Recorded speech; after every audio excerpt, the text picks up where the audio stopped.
The staff here, they're genuine. They actually are invested in what your issues are or what your problems are or what your predicament is. There's no judgment, and they want you to either improve or stop being homeless, find a place, help you medically if they can by suggesting programs. It's not a, yep, you're number 47, you're here for 6 months, 6 months and one day you're out the door.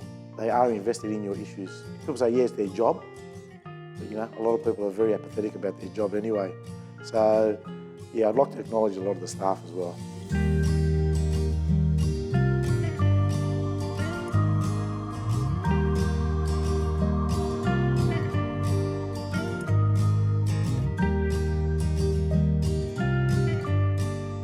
I had no idea. No, absolutely no idea. I thought, well, I've got nowhere to go. I've only got my car. I've got to sleep in my car. And it took me 10 weeks, whether it was because I was afraid to access somewhere, I didn't know, I can't really remember, it was a bit of a fog. Because when you first come into a place like this, it can be intimidating. And if you don't have people that are supporting or guiding, you could fall into a worse hole. So the place here, you know, speaks for itself, and back then it was a little bit more intimidating because it was all nooks and crannies and something built in the 30s and 40s or 50s, so you can imagine add-on after add-on and turn the corner and what's around this corner. This place is very open and inviting. I think it would have been Louise seeing me accessing all the different programs.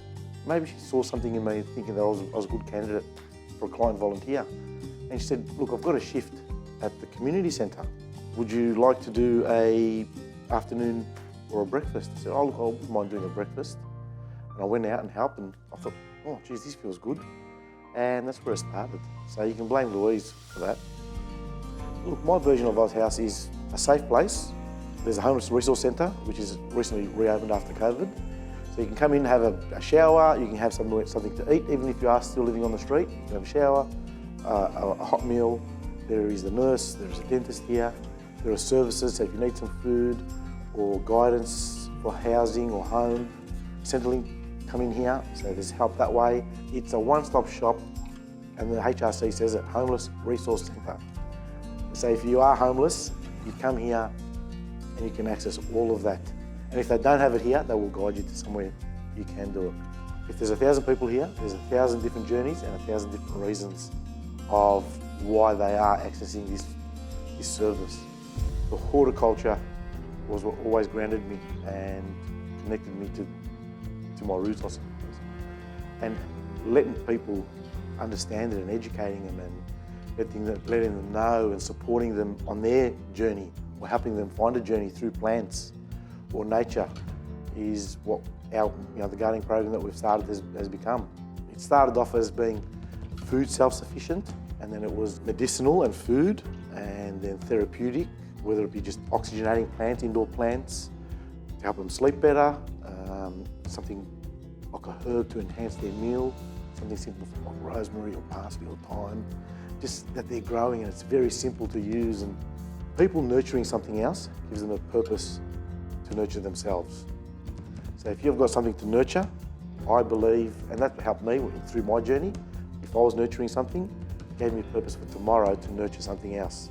So it gave me tomorrow and the next day and the next day, and then I was able to have a future plan. And I think by doing that, it's helping other people do that or reach their goal.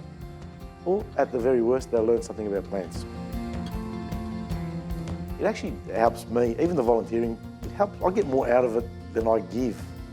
And it's, I don't know, it's an intangible that you can't quantify that. And I'm feeling good about doing it, or I'm cooking, or I'm teaching about the garden, or just talking to somebody about the homelessness journey.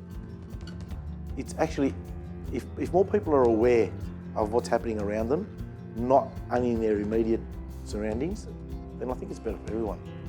The solution, it's not easy, it's not simple, but it's not hard either.